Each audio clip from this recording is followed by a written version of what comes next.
Hey there. Welcome to Toy Talk with Mike and Chad, episode 10. And, so we got some toys to talk about. We do. Who are you, though? Oh, shit, yeah. It screwed me up, like... By the way, this is still Mike's collection. I'm going to put the legacy number in. And just to catch you guys up who don't know, though, I've been doing this for over 200 episodes. This is technically episode 204, I think. The legacy number. This would be 204. This would be 204. Which is crazy, because my episodes, like a lot of YouTubers have a lot of more videos than I do and stuff, but a lot of normal YouTubers only do like 5-minute videos. My videos are like an hour. Yeah. And I've done 204 of them. Like, there's only 201 episodes of The Office. Like, there's more of me available to you than there's The Office. Anyway, I've been doing this a long time now. I've done it a lot. And I kind of have system in place where I say, welcome to Mike's collection. I'm Mike, the part of my collection that I'm going to be talking about. But I kind of thought, whenever you're on, it's almost it's a different format. Right. And so maybe I was like, should I have a separate channel? Or should I just number them differently? So I thought, well, we'll start calling them Toy Talk with Mike and Chad with our own episode numbers. One of the things I like about that is for my regular viewers, whenever I say, this is episode 200, I put in a little snippet of a corner box from Marvel Comics, because they always have that corner box with a character. But I didn't think of that until I was doing episode 180 or something, and not many Marvel comic books get past 180, so I'm limited to Iron Man, Avengers, Spider-Man. But now if I'm doing episode 10, I can put Sleepwalker in here and other obscure characters. So, yeah. So this is episode 10 of Toy Talk with Mike and Chad. But it's episode 204. And so I screwed up my introduction. And sorry. I'm Mike. I'm Chad. He's Chad. The shit disturber. Yeah. And so the part of our collection that we're going to be talking about today. So we just filmed an episode where we talked about your new purchases. So that's why we're in the same clothes as last time, for those of you who are sticklers about paying attention to that sort of stuff. So I've got a few. I got a bunch of new things, actually. Awesome. I'm not going to try and cover them all here because I have some new Marvel Legends, but I'm going to just do a Marvel Legends video. I got the new wave of Action Force figures. Yes, you did. I grabbed one of them here, who's kind of my surprise favorite. I almost didn't buy this guy. Oh, Tim Chapman. Well, he's not supposed to be anybody in particular. Yeah. But, he kind of looks like that American Sniper dude or whatever. I don't know if you're getting a good look on him. Oh, yeah, he does. I might splice in a little something here. But beard, sunglasses, tank top. So, for those of you not familiar with Action Force, it's a guy that used to work on the G.I.Joe brand for Hasbro. And then when he left Hasbro, he started his own company, started his own line of 6-inch military figures, kind of like G.I. Joe. Now, the only thing is he seems to be veering a little more real world. Not completely. He does have some kind of sci-fi elements. But, he seems to want to go military, and sometimes G.I. Joe seems to want to shy away from military because it's not always politically correct. But when he gets guys like this that look like he just came right out of Desert Storm or something, like a real world guy, I don't get that excited about these guys. I'm not I don't want to get into my thoughts on, I'm not pro-military, but I'm not yay, pro-military either. And I don't want a bunch of, guys that just look like douchebags I went to school with or something. So when this guy came out, I was like, I don't know if I'm going to order this guy, because I don't think I would hang out with this guy in real life. He looks like somebody that Thank you for defending our country, but I don't want to spend time talking to you. So I bought the Steel Brigade guys with the helmets and the masks, the guys that look kind of more fantasy. But I thought, you know what? Well, I'm buying all the other guys. I might as well buy this guy too. But when I got them all open, the other guys are so similar to other figures I have. Most of them are kind of just repaints of previous Action Force figures. This guy is really unique. He's got new sculpted parts. Most of him, I think, if not all of him, is all new. And he's kind of my surprise favorite. I actually really like this guy, and I'm glad I ordered him. So I know you guys can barely see him there. But I am going to do a whole video on my new Action Force figures, and that's going to be coming soonish. So stay tuned for that. So I was excited about that. Another thing I'll show you. I don't know if I'm going to do a separate video on these or not. Okay. I might do it if I open them, but at this point, I don't know if I'm opening them. So, I buy a lot of Super 7 reaction figures, and I used to keep them all carded, but in the last couple of months, I started opening them all up. Now, I still have a few carded, like a lot of them are pinned to my wall. I know you can't see that so well here, but I've got some all around this room here are like reaction figures. A lot of them have been opened up and they're just the cards, but some of them I still have the characters in the bubble, and I don't really know why. I might start opening them all up, but anyway, a couple of episodes ago we talked about San Diego Comic-Con, and Super 7 was going to have a booth there with all kinds of exclusives, and I was pissed because I'm like, I can't get these exclusives, and I didn't think was gonna be able to get them without going to eBay and paying crazy prices. But then the Monday after San Diego Comic-Con, Super 7 said all of our exclusives are available on our website starting at 1 p.m. today. But I did it all on impulse, and I ordered them. It was a very big chunk of money. Yeah. And afterwards, I was kind of a little shell-shocked. But anyway, they have come. So, now mind you, they did only ship part of my shipment. There's still 2 items that they said they didn't have in hand and they would send to me later. So, I don't know when those are coming. But, so I have all the Godzilla reaction figures. I reviewed those just a few episodes ago. But now I got the Godzilla glow-in-the-dark reaction figures. So they've got these new cards. They're kind of cool. This one's all blue and it's got the explosion, the Japanese writing on there. Like, it's a fun card. Like, this would look good pinned to the wall. And then it's got that Godzilla figure. And he's, that kind of glow-in-the-dark, yellowy, white material. And then his fins are blue. So he's a lot of fun. And I just bought the very first wave of these, which was 6 figures. And I hated the fact that, I don't know if I'm going to be a completist for this set. But I don't like kind of having the decision made for me so early on into the line. Right. Like, here's wave 1, and now you're going to miss the next 3 figures. So I kind of bought them just to be like, if I decide to collect this line completely, I don't want to go off the rails too quickly. So I bought them. I would imagine they're probably going to release the other 3 figures of Wave 1 in glow-in-the-dark eventually, maybe. But, do I need a glow-in-the-dark Mothra? I don't know. But with these ones, like I said, it was kind of impulse, so I bought it. Now, if I open this up and these other figures, then I might take the time to do a video and I show you everything all close up. But if they're just going to stay pinned to my wall, this might be the last you see of them. So, anyway. So, there's glow-in-the-dark Godzilla. Any thoughts? I can... yeah. I mean... Yeah. Are you a Godzilla fan? I've watched them, yeah. Okay. Not as big as a fan of... Look, I'm rocking the Godzilla shirt today and everything. Yeah. Unintentionally. So then I also have glow-in-the-dark Mechagodzilla. So again, I like that the packaging is the same theme, but if you hold him up there, he was blue, he was red. They look kind of cool together. They're different, so... Yeah, so anyway, this is the exact same figure I got just a month or so ago, except the other one was metal, silver, and now he's glow-in-the-dark. So I do like Mechagodzilla better than this one. And this is the one I was kind of most excited for, because out of Wave 1, there were 6 figures. The one I was most excited about was Jaguar, which is the heroic robot character, kind of like a big Power Ranger type character. Because I don't have any toys of him in my collection. I have lots of Godzillas in my collection of various scales.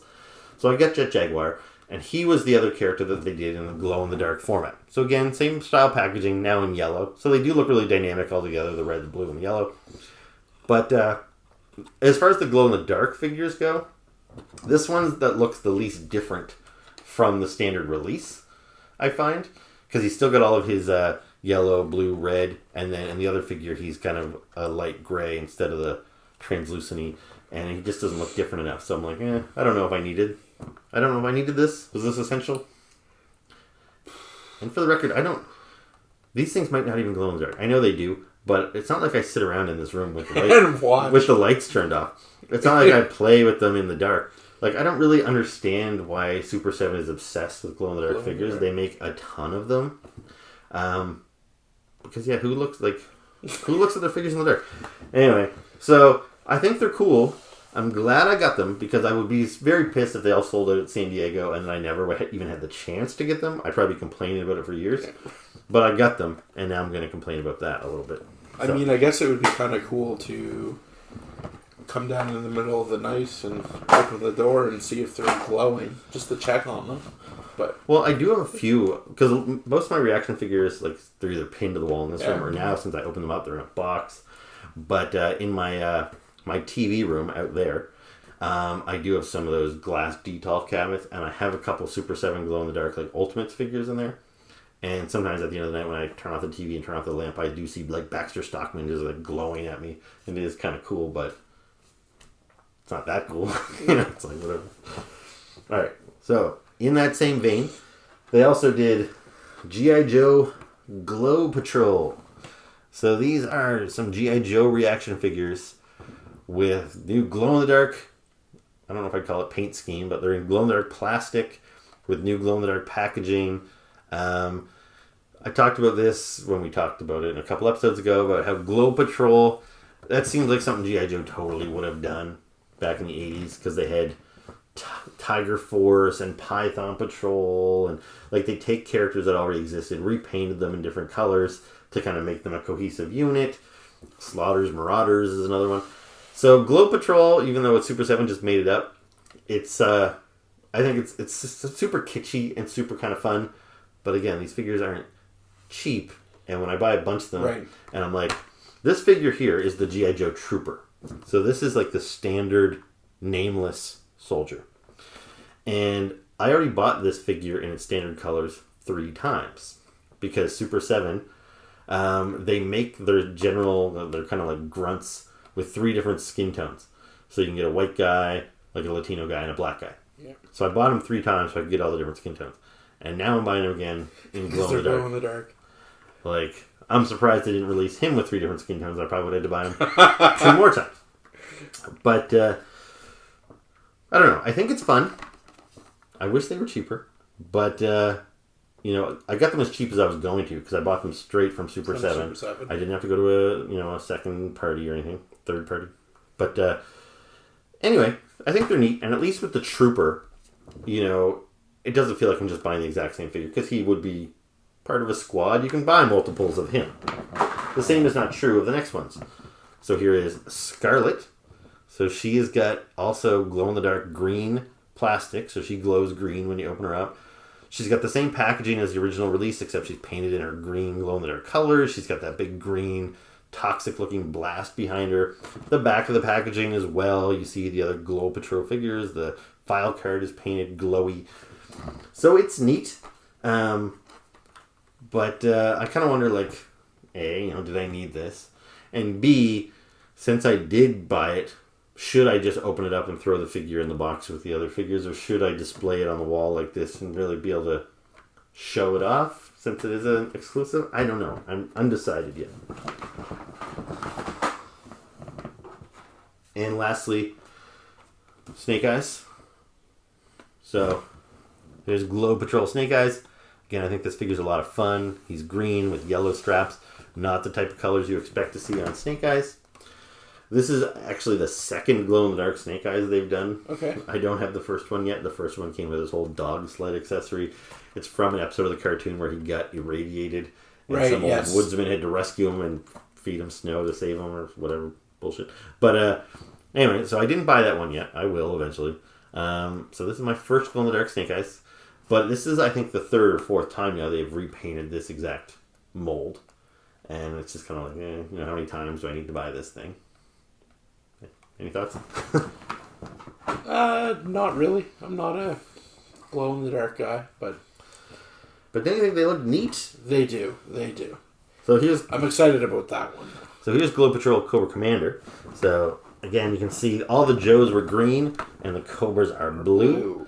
So they glow blue, where these guys glow green. The whole aesthetic of the packaging is now blue. The file card is blue. And this Cobra Commander is the same Cobra Commander I already have twice over. Yeah. But he looks cool. Like, I think that's a fun figure. Yeah. Whether I ever see it glow or not, I like the color of it, even just naturally as is. And so I'm glad I have it. But I guess just as buying these things in big bulk at San Diego, it was just a lot of money. So that hurts. If these were free, I would absolutely adore them. Next up, Cobra Trooper. So, like the G.I. Joe Trooper, this is just kind of the general grunt. This guy's much better known. because the blue shirt They're Cobra Trooper, everywhere. they're everywhere. They're prominently featured in the cartoon and everything. So I really like this guy. I think he looks really cool in that kind of translucent-y blue, however you would describe that. Is he white? Yeah. I think so. Yeah, he's white. Okay. And lastly, the Baroness. So, again, I think she looks really cool. She's got her, like, red lens sunglasses, which is unique to this figure. But yeah, so very cool. So I don't know if these guys weren't their own episodes if I end up not opening them. Because, you know, you've already seen them now. What more can I say? Plus, I've already reviewed all these figures in their standard paint schemes before. So I don't have much more to say. But, you know, if I open them up, people might want to see the comparisons and the side-by-sides and everything. So we'll see. I will say that I do like her glasses frames. Yeah. In this one. So they're more... Like, I guess the other ones were sculpted to the face. These ones are kind of... You can tell they're... Oh no! No corners scuffed up. All right. No, we're good. Chad will never be back. Yeah. Welcome to the final episode of Toy Talk. That was a good 10 episodes. Alright, one other thing I want to touch on before we get to the toy show talk is this is just this is an oddity, and it's not going to fit in with any of my other videos, so I just thought I'd lump it in here. So, more than a year ago, I pre-ordered some Funko Pops from Big Bad Toy Store. And I ordered them from Big Bad just to guarantee that they were locked in, but I thought, well, for sure I'll see these locally, you know, at a GameStop, because our GameStops are filled with these things. Yeah. I'm like, I'll buy them whenever I see them, and then I'll just cancel my pre-order. Anyway, it has literally been like a year and a half since I ordered these things now, and it is the 3 Green Day members. And I don't know why there's this delay. Like, I'm starting to think is Big Bad Toy Store just going to straight up cancel my... Anyway, I was in a record store. We have a chain called Sunrise Records, which there's one in the Micmac Mall. So I had no idea. Yeah, it's a cool shop. Like, I used to love going to record stores because I collected DVDs and CDs and all that stuff. So we had a bunch of HMVs. They all went out of business years ago. And then we didn't have record stores at all. But now there is this place called Sunrise Records. They sell CDs still. I don't know who buys those. But they have DVDs and Blu-rays, and they have a lot of band shirts, and they have some collectibles and toys and stuff. They have Funko Pops. So I was in there several months ago, and I found Trey Cool. And I bought him. And I went and canceled my pre-order of him, thinking that, okay, well, hopefully, if Trey Cool's here, Big Bad should get Mike and Billy soon. But then months and months and months have gone by. Nothing. No Mike and Billy. The other day, my sister called me from Shoppers Drug Mart, a drugstore around here, and said, like, hey, I'm looking at a Green Day Funko Pop. Do you want me to buy them for you? And I was like, which one is it? She said it was Billy Joe. So here's Billy Joe Armstrong from his American Idiot look with the black clothes, red skinny tie, and black makeup. I know you can't really see him with that glare, but maybe I'll cut in a close-up or something. So I got Billy Joe. Canceled the pre-order for that, and now I'll be really annoyed if I don't get Mike. Like, if Big Bad Toy Store eventually says, sorry, this item is not in stock for whatever reason. Which, after a year and a half, like, what point do they cancel your pre-order? 2 years? I don't know. But, I hope Mike Dirnt isn't watching the show, but he is arguably the least important member of the band, because Billy Joe, everybody, you need, Singer and you the need drummer. the front man, and then the drummer. Trey's a bit more of a character, Yeah. because he always dyes his hair green. He's the guy that's always goofing around in interviews and stuff. Mike's kind of the quiet bass player. Yeah. So if I was going to be missing one member of the band, it would be Mike. But it's a trio. I don't want to be missing. And I know this is probably boring to those of you who, A, don't like Funko Pops, and B, don't like Green Day. But they similarly put out Blink-182 Funko Pops a while back. And I like pop punk bands. Yeah. I was excited to get Blink-182, but they only made 2 of the 3 members because technically Tom DeLonge was kind of out of the band. But, like, whatever. Like, he was in the band. Make a Tom DeLonge figure. And I don't know if maybe he didn't sign off his likeness or something. But even still, I would have been happy if they made... The guy that replaced Tom DeLonge, I don't know if you're a Blink-182 fan. I was, okay. Yeah. But when Tom DeLonge left, they replaced him with Matt Skiba, who is the lead singer of the band Alkaline Trio, which is one of my all-time favorite bands. So I don't think they're going to make Alkaline Trio Funko Pops anytime soon, but I'd be all about that if they did. But anyway, I wouldn't have been bummed out if they said, we can't make Tom DeLonge, but we'll make Matt Skiba. At least then I would have 3 guys on my shelf. That would be Blink-182. But now I just have a 2-man band of a trio, and it annoys me. Anyway, and now I might be stuck with the same for Green Day. Because I'm not going to, like, go pay $50 for my dirt on eBay or something. But anyway, my little Green Day rant. All right. You got anything you want to talk about yet? Or just... No, I'm following along. I'm here for You're just along for the ride? Yeah. I let you do a lot of the talking last episode. Yeah, that's so okay. I'm taking the reins on this one. All right, so toy show. Yes. So I've probably complained about it on this channel before, but like I live in a relatively small city of Halifax, Nova Scotia. We have lots of comic shops around here, but we don't ever have like toy shows, and I'm envious when I see people on Facebook, because I'm in all these toy collecting Facebook groups for like Canada, or even I'm in like brand specific, so like G.I.Joe fans, and there's guys from the US and everything. And I see every weekend guys are like, oh, there's a toy show in Atlanta, who's going to the toy show? And pictures of toy shows and videos from toy shows. I'm like, man, how come we don't ever have toy shows here? And anyway, we had a toy show. The first one that I'm familiar with, and maybe ever. Yeah. And I guess they're doing it again in October. October 8th. I am also working that day. Bummer. Yeah, I thought we were going to go, so I ended up having to go by myself. Yeah, sorry. I couldn't get the day off work. Yeah, so I did go down by myself, and I kind of felt like a loser, but I did run into my brother there. My brother was there with his kids. Interesting. So. Did he hang around with them for the rest of it? No, because I had already been there for like maybe 20 minutes when they and then they showed up, and I talked to them for a while, and we left together, but he was there with his 2 little guys, and they were looking at like Lego and stuff, and I didn't really care about Lego, so we kind of crossed paths a couple times. So I know you told me to take a bunch of pictures. Yeah. I didn't really. Okay. I felt awkward because I tried to do some like panorama shots. Yeah. And I did take one. I'll cut it in here, but it's only about 19 seconds long. Because I just kind of went, cause people kept walking by and looking at me like, what? And then I'd like pull my camera down and like, sorry. You know, and I didn't want to like cruise along all the tables because people weren't moving very fast. So I felt I was getting somewhere. And I was just like, come on, buddy, move. And I was Get just out of my there. way. And I didn't want to just be standing there with my camera. So anyway, I was just kind of uncomfortable, so I didn't take much footage. But if you've ever seen footage of a toy show, that's what this looked like.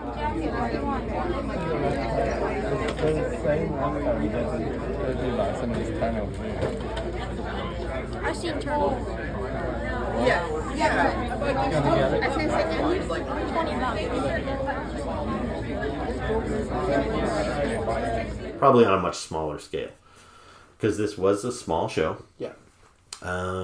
It started at 10 in the morning at the Legion, and which is just Legions. They have Legions everywhere, don't they? Yeah. Is that a Canadian thing, or is that? I would think they have Legions everywhere. Yeah. Anyway, it's just a big empty hall. I've been to funerals and stuff there, and weddings too, I think. But anyway, so it's a decent sized room, but nothing crazy. It's not like an auditorium or And so it started at 10 a.m. That's probably the earliest I had to get up on a Saturday for a while. So I got up Saturday morning at like 8:30, got ready to go. I was down there at like 9:30 so I could be front and center. Yeah. And there was already a lineup of people wrapped around the building. Not like crazy, I'm like maybe 30 people or something. So as soon as they opened the doors at 10, people kind of flooded in. And it filled the room, but there wasn't nearly as much there as I was expecting. Like, I don't buy a lot of vintage figures. Right. But I kind of thought, well, maybe this is an opportunity to buy some vintage figures. Because I do have some holes in my, like, 80s G.I. Joe collection. Maybe I'll find some cheap 80s Star Wars figures to buy. But there wasn't a lot of that. There was a couple people with comic books. But even then, there was nobody with, like, a full table with, like, 20 boxes. A lot of people had, like, 2 or 3 comic boxes to kind of flick through. There were some people selling sports cards. There was a lot of people selling Funko Pops. People selling like Lego. So there was a good mix of stuff. But as a toy guy, for my first ever toy show, I was a little disappointed that there wasn't much there. Like I took out like $100 to spend in cash, and I didn't even spend $100. And I was trying. I was like, what else can I buy here? Anyway, so now were they like vendors or were they random people? No, that was another thing. So we do it, like I said, there's lots of comic shops here in Halifax, and I thought maybe they would all be there. Because, for example, next weekend, we have a thing called DCAF, which is the Dartmouth Comic and Arts Festival that they have every year. Except for COVID, I don't think we had it last year or the year before. But anyway, DCAF is a thing that they have, which is more like, it's bigger than this. It's like more like a flea market, but it's more about comic books and just weirdos selling their art.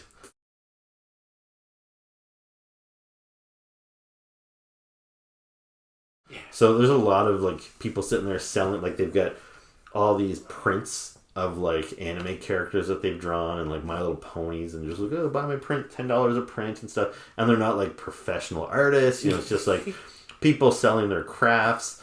And, you know, it's not really anything that I'm interested in. But all the comic shops go there and they have representation. So they bring a table's worth of toys and comics to sell.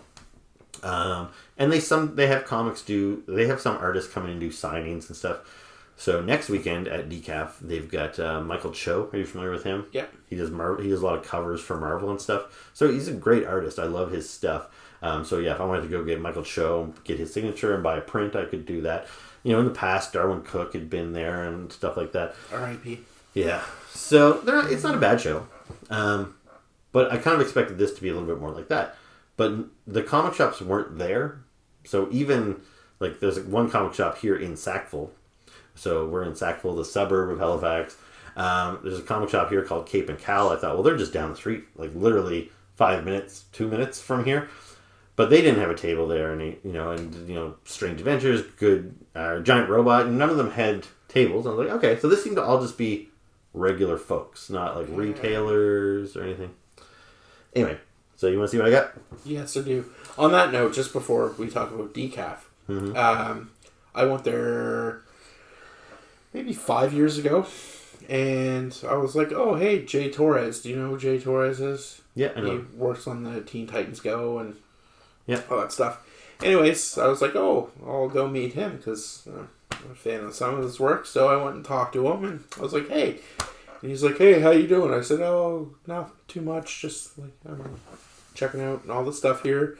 Big fan of your work. And he's like, do you work on the show? I said, no, I'm just a collector. He turned and walked away. And I was like, you're an asshole. So that was my first DCAF experience. Yeah, like, it's okay. Like, I always buy stuff there. Like, I buy toys. I don't usually buy people's, like, artwork and stuff. I have bought a couple of prints from, like, legit Marvel artists. Like, Steve McNiven is another guy who comes there because he's kind of local. But he's the artist that drew the Civil War comic book for Marvel and stuff. Like, he does some high-profile stuff. And so, they do get some high-profile guys to come there. Maybe 1 or 2 a year at most. Michael Cho, I think, is the biggest name this year. But yeah, anyway, that's neither here nor there. If you're in the area, check out DCAF. It's kind of fun. You'll be away, though. I'll be away. I'm going to Toronto, which is also why I didn't want to spend... And I probably won't get this episode posted until I'm back from Toronto. But I kind of wanted to have some money to spend while I was there. So that's also why I didn't want to necessarily blow a bunch of money on those stupid glow-in-the-dark figures or on the, at the show. And also that Hiss tank I backed. Yeah. If you saw us talk about this on previous episodes, I backed this Hiss tank for the G.I. Joe classified line. It's like a crowdfunded type of thing. So I said that, yes, I'll support it. Anyway, my credit card is getting charged for that the day before I leave for Toronto, essentially. So that's going to be like $500 hitting my card, like, bam. And it's like, ugh, bad timing for that. But what are you going to do? Okay. So what did I buy at this Yes, what did you buy? So, like I said, the thing that was on the top of my mind was to buy maybe some vintage G.I. Joes. Because if there's any vintage toys I'm interested in, it would be those. Yeah. Because when I was a kid, me and my brother Doug, we collected everything jointly. So I got half of G.I. Joes, he got half of G.I. Joes, I got half Transformers, he got half Transformers. Now, most of those vintage lines I don't really care about. I got rid of most of my old Transformers and most of my old Star Wars figures, but I kept all my G.I. Joes because they were my favorite. And it's kind of crazy that I'm missing half of the good characters. So over the years, I've bought a bunch of the ones that Doug had when we were kids, but I still have all these kind of important characters missing from my vintage Joe collection. I'm not actively hunting them down, But if I find them at a good price, I will. So I didn't expect to buy a bunch of new toys, like, no DC figures or anything, because, I just didn't expect people to have them, and even if they had them, they probably wouldn't be selling them at any better price than I could find them at Walmart or something. So I thought, that's what I'm going to buy here, Vintage Joes. I found one. Ooh. And there was not many to choose from. A couple guys had some tables. And I'll be honest, I don't even remember if I need this guy. I think I do. Because I have a list on my phone that I only kept the list up to 1990. Because it was the most important years. But this is Headman. And again, it's probably just easier for me to insert a close-up of him here. But are you familiar with Headman? No. So he looks like the Hamburglar. And, and this is the G.I. Joe drug dealer. So when I was talking about sub-teams earlier, one of the teams was DEF, which was the Drug Elimination Force. And this was, I think, in the 90s when G.I. Joe was kind of getting... They were trying to compete with things like Ninja Turtles and the Toxic Crusaders and stuff. And Captain Planet, all these bright and colorful, bigger toys were coming out. So G.I. Joe had the Eco Force, where they fought environmental issues, and there was a bad guy called Cesspool that polluted the earth. And then there was Headman, who was a drug dealer selling drugs to kids. And so then G.I. Joe had the Drug Elimination Force or whatever. And so this guy, he's in a pinstripe suit. You can barely see the pinstripes. They're probably mostly rubbed off, but he has gold stripes down his whole black suit there. And he's got a ponytail and a little domino mask like Robin, and his handlebar mustache. He's really corny, little fedora. But so he's this silly gangster looking guy. And I don't think I have him because he definitely came out after I was collecting as a kid. So I didn't own him as a kid. But in the years since, I've acquired a lot of figures from the 90s here and there, and I don't really pay that close of attention. So somebody had a bin of probably about 10 G.I. Joes from the 90s, and they weren't very expensive. This guy's only $4. And, his crotch is broken off, but his thumbs are still in place, and he's still in one piece. That's better than most of my figures. And I just didn't want to, even at $4, I didn't want to buy a bunch of figures I already had. And I was like, damn it, I wish I had kept my list right up to 1994 when the vintage line ended. But I didn't. So I bought him just because he's the one that I would have probably regretted most if I didn't buy, and I realized I don't have him. So I still haven't got around to go and check my bin to see if I needed him or not. But there was a couple others I passed on that I might kick myself for not buying them, because $4 is a really good price. Yeah. Anyway. Maybe they'll be back in October. Maybe. And he doesn't have any accessories and stuff, but I don't really care about that. I kind of just want to have all the figures represented in my collection. Whether they're complete or not is really not a big deal to me. The only other loose G.I. Joe I bought this is one of the modern era Joes. So that's the 2007 to 2020 kind of line or whatever. So this here is a Baroness, and she's in her red crimson outfit. Now, again, I'll get her close here as close, but I'll just have to splice in something so you can really see what she looks like. But what caught my eye about her is somebody I know. So this guy Glenn, actually, he's like a friend. Right. So he was selling. Do you know Glenn Greenham? No. Okay. Shout out to Glenn. I don't think he watches. Hey, Glenn, what's up? But Glenn had a table. He always has a table at Decaf selling G.I. Joes and all that sort of stuff. So he had mostly Star Wars figures, in little Ziploc baggies for a couple of bucks. And he had some G.I. Joes. And then I saw her sitting there. And the reason she caught my eye is because I'm pretty sure the only red Baroness in this mold, because there was plenty of Baronesses in the, what we call the modern era. Yeah. And I have this figure in black, and I have it in blue. But they released it in red, but it was part of a convention exclusive where you get those 15-figure box sets. Right. And so they had one called the Crimson Strike Team, where you get the red Baroness, you get the Crimson Twins, Tomax and Zaymont in red, and then you got 12 identical Vipers in red. Okay. And I didn't buy that set because, to me, 12 identical Vipers just wasn't worth it to me price-wise, plus even the unique characters like Baroness and the Twins. I already had them in their more recognizable colors. I started buying all the convention sets in later years because they were putting more unique characters that the only way you could get them was in the set. So anyway, that's why she caught my eye, because I'm like, Glenn knows his shit. He wouldn't be putting a convention Baroness out on the table for $2 or something. Because this figure would probably even loose on, because you can only get her loose unless you buy the whole box. She doesn't come on a card. Like, I would expect to pay at least $50 for this figure. So to see it sitting there for like $2, so I picked it up. But she did look a little off, because I do have one of the Vipers from the set, and it's like a more muted red.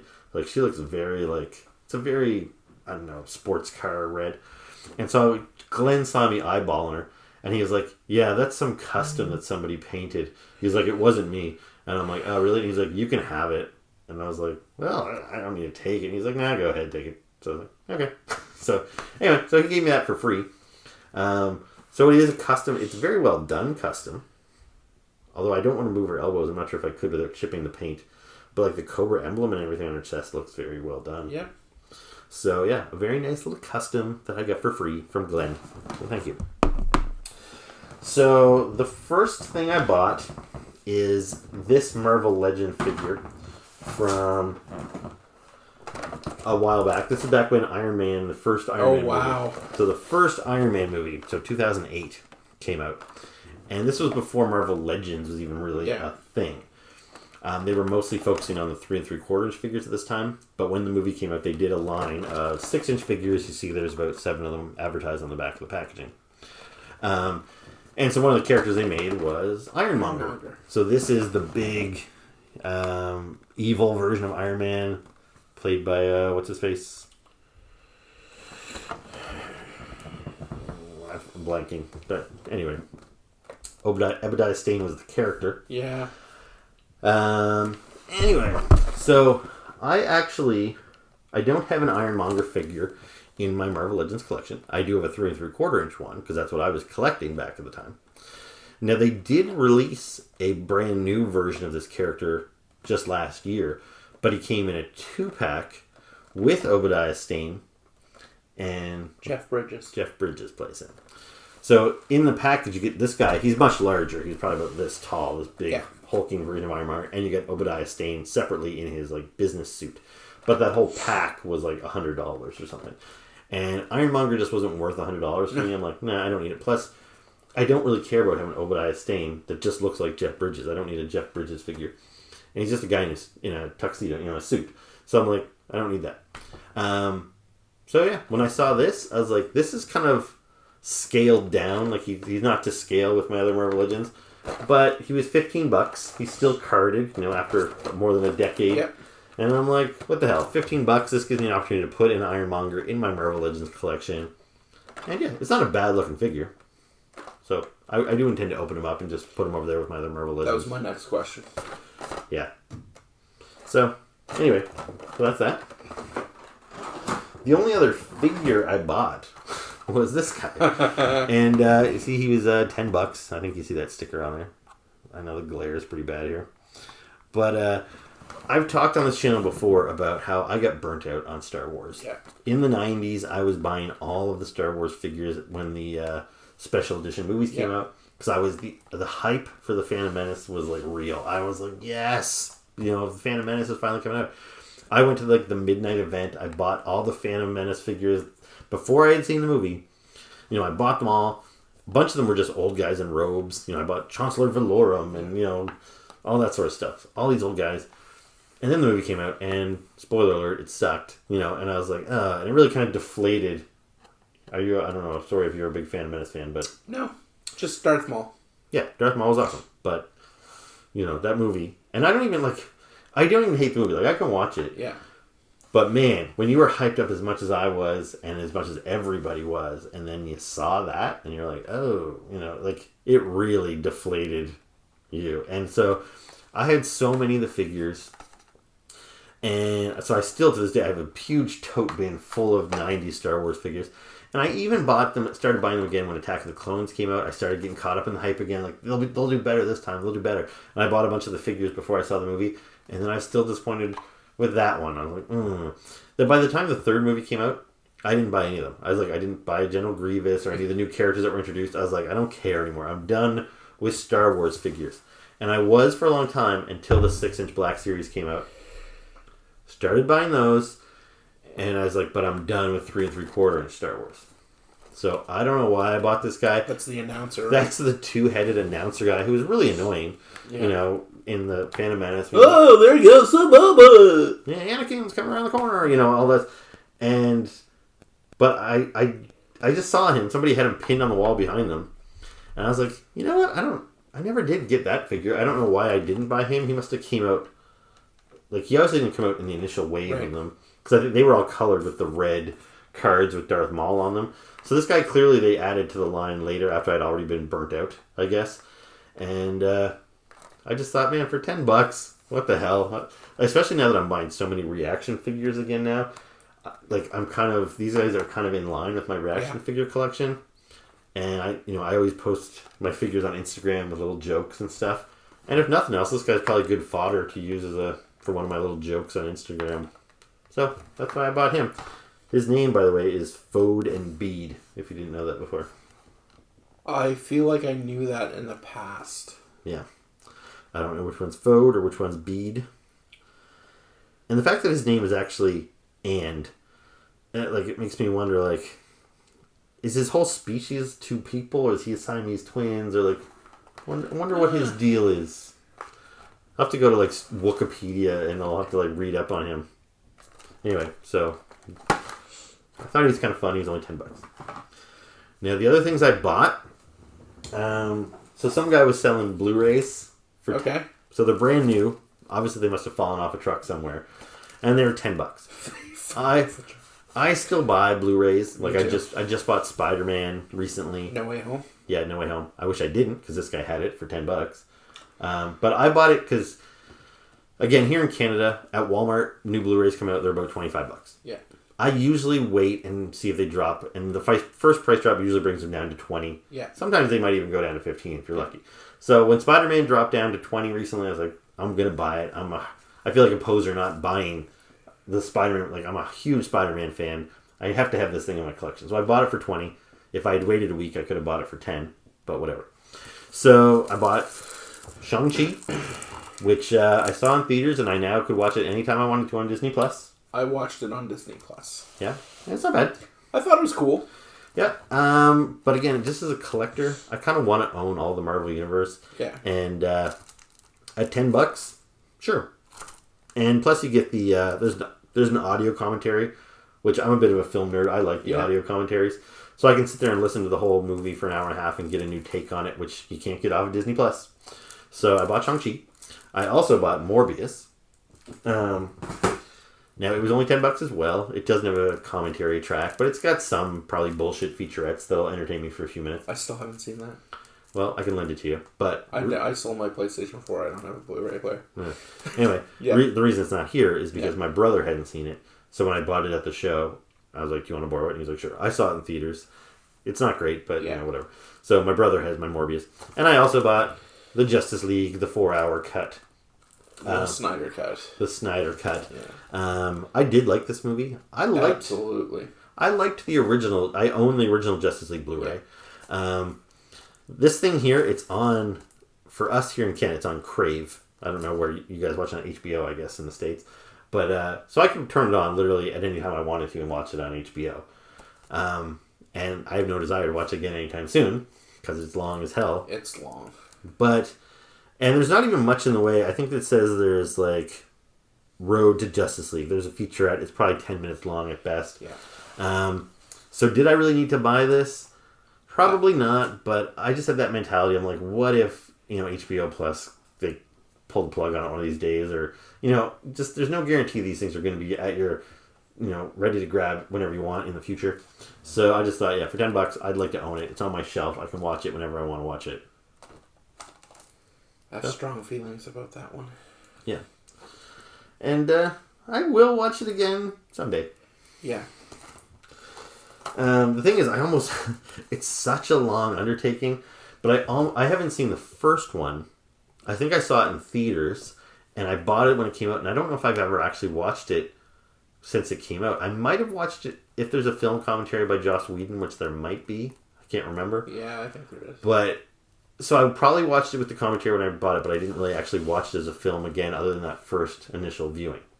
And then I've since seen this last year when it came out. And if I'm going to watch this again, I almost want to watch it back to back with the other one just to really take on. But that's like a half a day. Yeah. So, and I just don't know if I'll ever have the will to do that. But anyway, so that's what I got. Lastly, I bought some comic books. Do you want to see my comic books? Absolutely. All right. So this one here, I don't know if pissed off is the right word, but so this is a Scarlet Spider special, super special Spider. And I was collecting Spider-Man actively at this point in time in the 90s when the whole clone saga was going on. There was a lot of extra books going on because the clone saga was divided up into all these different little storylines, one after the other. And so part 1 would be an Amazing Spider-Man, part 2 was Spectacular Spider-Man, part 3 was Web of Spider-Man, part 4 was Adjectiveless Spider-Man. And so you had to buy everything and cycle through to like get the whole story. And then sometimes they would do these like Clone Saga Alpha, Clone Saga Omega, these one-shots to read the whole story. And I tried to stay on top of everything. And I liked the Clone Saga for the most part. But there were some times when I just felt like there was a lot of shitty books being put out. I thought some of the talent on the books was not top tier stuff. I didn't really like the way comic books looked at the time. They were really glossy and like very kind of image like. Yeah. So I think I must have passed on this when it had first come out. So I was flicking through somebody's box and I saw this. It's $5, and I was like, you know what? I don't go back and reread my comic books like ever. I've got comic books that I haven't looked at in 30 years. Yeah. But I do flick through the boxes sometimes. And I don't recognize this cover. I'm like, I don't have that. So for $5, I'll buy it. Isn't it funny how that works? Yeah, so, do that? So I got home, pulled it out of the bag, and I realized right away that, oh, it's a flip book. So there's a second cover on it. I have this. So it's been in my collection for 30 years. With this Venom cover facing out on my bag and board. And so this is the cover I'm so used to seeing since I was a kid. And so it didn't dawn on me that there was another cover on the back of the book. So I was like, well, that's $5. I just kind of pissed away. But anyway. Know what you do now. You try to sell it on Marketplace for like $8. Yeah, too lazy. So at least now I can display it in my collection with both covers and I won't let that happen again. And then... like, Silver Surfer was probably my second favorite character. Like, when I was collecting comic books in the 90s, I loved Spider-Man, I loved Silver Surfer. And so, when Thanos first got the Infinity Gauntlet, and that Infinity Gauntlet line was first happening and everything, I was a big fan of that. I gobbled that shit up, I loved it. Jim Starlin was the guy that kind of wrote all the cosmic Marvel stuff.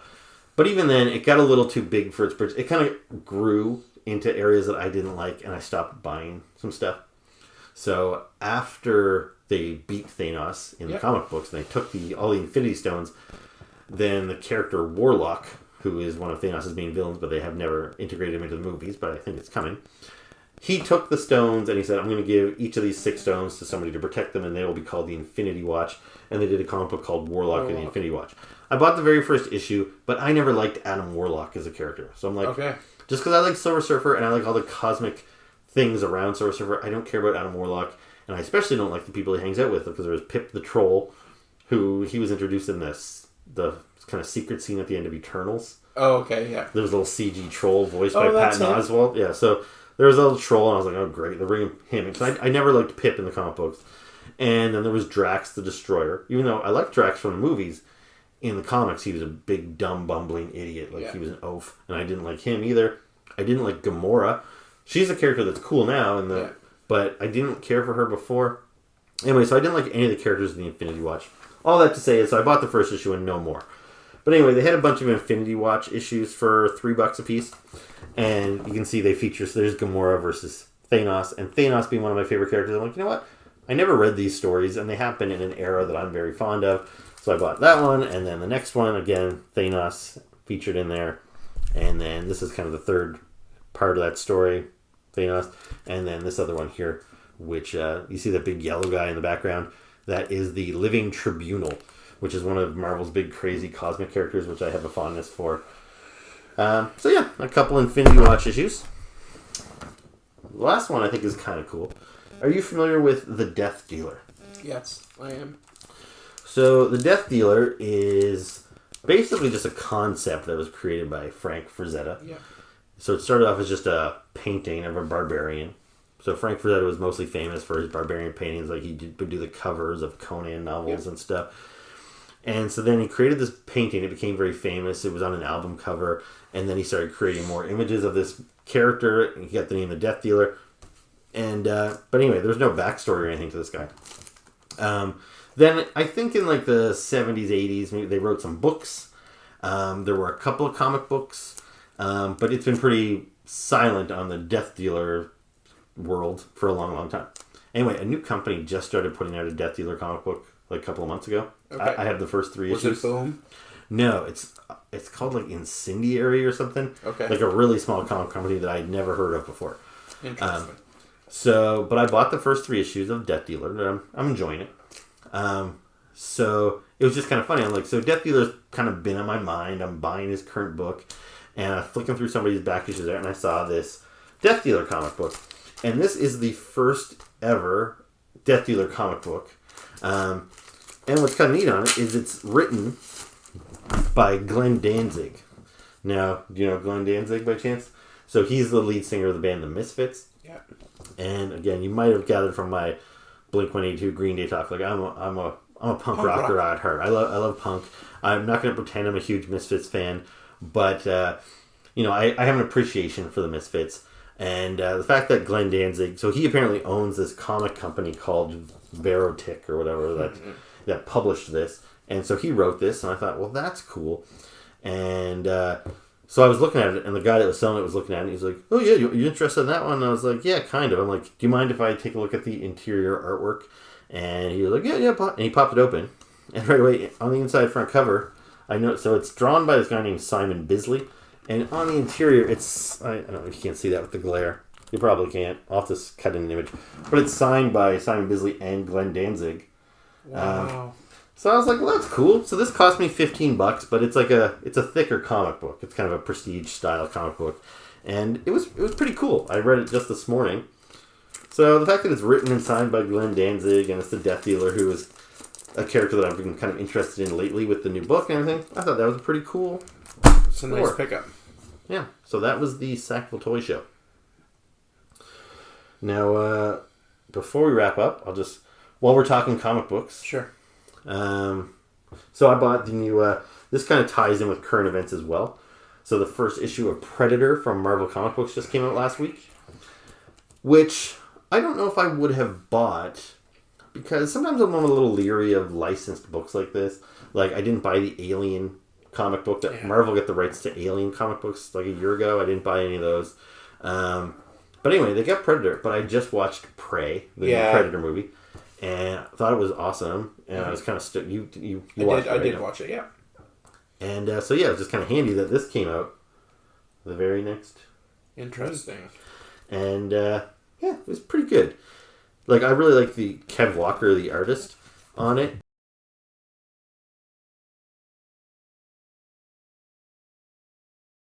Yeah, one thing you kind of realize when you're reading this is like, oh yeah, the Predator doesn't talk.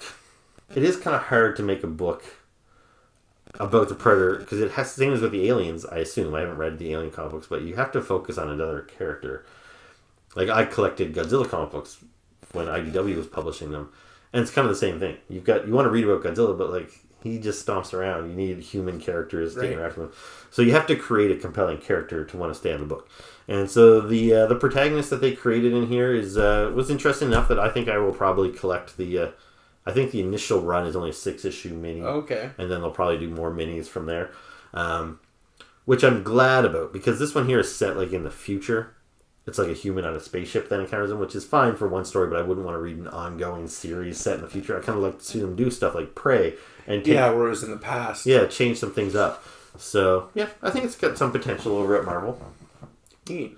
Yeah, and another thing on the comic book front. So I've told you before, and I don't know if you've ever gone to check it out, but like the dollar stores around here are a good place to get DC comic books lately for whatever reason. They used to sell them for $3. They've gone up to $5. Inflation. But that's $5. Whatever. Yeah. So every time I go to the dollar store, which isn't often, but it's usually whenever I go pick up a pizza at like Papa John's, there's a dollar store right next to it. So like I go in there and I end up leaving with like a stack of 5 or 6 books. Most of them aren't that great. Like, a lot of it's like kind of New 52 era. Some of it's some Rebirth stuff. But I have got some real gems. Like, I saw the other day they had like the big thick Death of Superman here in Sackville, which is like, that's pretty cool and pretty thick book and everything. Like, it's a famous story. You know, it's just there for $5. So I was in the dollar store yesterday and I picked up a pretty good stack. So I get Batman Europa, which I've never read. You ever? I have not. That was one of the ones that I was kind of on the fence about. Yeah, and maybe it's gonna suck, but at $5, who cares? But it was, they gave a bunch of like international artists, like people that are like have done comic books in like France and Italy and stuff, a chance to do different Batman stories and stuff. So I'm curious about it. But yeah, for $5, why the hell not? I also picked up Batman Earth 1. Yeah, you did. Which I don't know much about the storyline, but it's written by Jeff Johns, who we're both fans of. Drawn by Gary Frank, who I'm a big fan of. And it's a standalone book, as far as I can tell, right? So this is like a one and done, kind of like a year one storyline or whatever, by two of my favorite creators over at DC. So, like, yeah, why not? This one here, less sure about, because I really don't like getting things mid-run. Like, this is volume 7 of this particular run of Wonder Woman, and that kind of annoys me. I'm a completist. Yeah. If it was volume 1, I wouldn't mind so much, but just having randomly volume 7. However, this was drawn by David Finch, who is a really cool artist, and it does say here on the back that it collects the her new adventures or whatever. So it's a hot new creative team. So Meredith Finch is writing it, who I don't know if maybe that's his wife or something. Maybe no relation. But that would be weird. Written by Meredith Finch and drawn by David Finch. So I thought, okay, well, even though this is volume 7, it is a new creative team, which usually means kind of a fresh start. Yeah. And I thought, yeah, and if it sucks, I'll give it away. I'll get rid of it. But, you know, again, for $5, why not? This one here, this one's particularly thick. Like, this is this collects the entire Trinity War, so it's got issues of Justice League of America, Constantine, Phantom Stranger, the Pandora miniseries. So the entire Trinity War series is collected.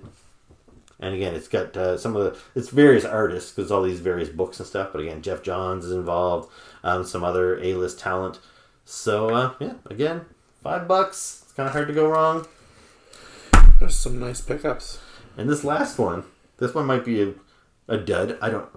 Dud's probably not the right word, but might not be my cup of tea. But this one here, this is hardcover. Right off the bat, I don't particularly like hardcovers. I like soft covers. I have a few hardcovers in my collection only when I kind of have to, like if a book only comes out in that format. But this is the Newsboy Legion. And this is about, I got heard of this book. I think it's about a bunch of newsboys, but it's also got The Guardian, which is a character who is sometimes a side character in Superman books and stuff. So this is going way back. And you see the creators on this are Joe Simon and Jack Kirby. And these are the two guys that created Captain America together, so the writer and the artist team. And I haven't got a chance to read a whole lot of stuff from this era. Like, occasionally I'll see, like, one issue reprinted or something. But to get this solid of a run, like, that's got to be, like, 20 books or something. It says it collects Star Spangled Comics 33 to 64. 31 volumes. So that's, like, 30 issues. comics collected in there. And this has a retail price of $66. And I got it for $5. Wow. So even if it's a stinker, you got a deal. That's on a deal. A stinker. So yeah, if you, I don't know if it's dollar stores across Canada or maybe just in Nova Scotia, but interestingly enough, when I was in Sydney this past week, I did check out the dollar store. Yeah. They had nothing. Yeah, it's, for the record, it's Dollarama. Dollarama. There's probably lots of different types of dollar stores, but yeah, here in Canada, at least here in Nova Scotia, we have Dollaramas everywhere. Yeah. And I go to a couple different ones. Yeah. And whenever I do, sometimes it takes them a couple months to refresh their inventory, but like when I went in there the other day, I was like, oh shit, they had all kinds of stuff. They had the Death of Superman that I left behind. They had a bunch of Green Lantern books, like good stuff, but I already own it all, so I left that behind. But I was like, yeah, they must have just did a nice restock there. So a pretty good haul from the dollar store. Who would think to buy comics from the dollar store? I don't know. I didn't even know that was a thing until you told me about them. I know, and it's not just contemporary stuff. Like, you get sometimes pretty weird, like, stuff like this. Like, I assume this is probably a relatively modern printing of it, But, like, one of the books I got before was the Green Arrow, the Longbow Hunters, which is probably the most famous Green Arrow story, but from back in the 80s, writer and artist Mike Grell. And, like, that was the original trade paperback, like, published in, like, the 80s, and it's just at the dollar store for some reason. I got it for $3. So, yeah, check your dollar stores. Anyway, I don't know if you talked at all during this episode, but... I had little comments here and there, but nothing. No, we think this episode was more you, because you went to the toy show. Yeah. Are you going to go back to the one in October? Do you think you would check that out? Probably. Like, it was $3 cover to go into the show. Okay. So, like, yeah, if I go in, I spend $3 and I don't buy anything, like, I would... It's worth a look around. And the fact that they were, like, because there was 30 people lined up at the start at 10 a.m. The show, I think, went till 3 p.m. You know, I was gone by about 11:30. So I was kind of wondering, like, well, after the initial rush, is it going to, like, die right off? Our vendor's going to be like, well, I didn't even make any money. I'm not going to come back. But the fact that the organizer posted, like, huge success today, you know, thanks everybody for coming out. We'll be back. We'll see you again in October. It makes me think that it was successful enough, and that might actually prompt people. More retailers and stuff next time, where people will bring more stuff. There was probably a lot of vendors that thought, nobody's going to come to this. But who's going to go to a toy show in Sackville? Yeah, but even just to buy more $10 Blu-rays and stuff, you know, I can maybe get Doctor Strange's in the Multiverse Madness for $10. He didn't have that there this time around, but you know. So yeah, I'll definitely go. So hopefully you can maybe get off. I'm working on submitting a request. Yes. Okay. So yeah, I don't know how long we ran. We already cut once, didn't we? So about an hour and 2 minutes. Oh yeah, shit. Okay, well, why don't we wrap this up then? Sure. This was another episode, kind of about nothing, I feel, but okay. So thank you very much for watching. Make sure to like and subscribe. What else should they do? Comment. We love comments. Leave comments below. Although I can't comment anymore for some reason. It keeps coming up with an error 400 message. They banned him from commenting on I did have one of my comments you replied flagged before. So okay. I did see you comment on that other guy's comment. Right? That worked the other day. Because some guy commented and he said, you guys... I'm not saying this just to brag, but some guy was already like, you guys seem like you'd be fun to hang out with. And I was like, thank Absolutely. you. And I told Chad, because he doesn't get notifications on this channel the way I do. I'm like, hey, check out this guy's comment. He said we seem like fun. And then you replied to him, and you said thank you for the comment. Yeah. So that worked. After that is when it started. I don't know. But anyway, so yeah, comment, like, subscribe. Until next time, ciao. Peace out.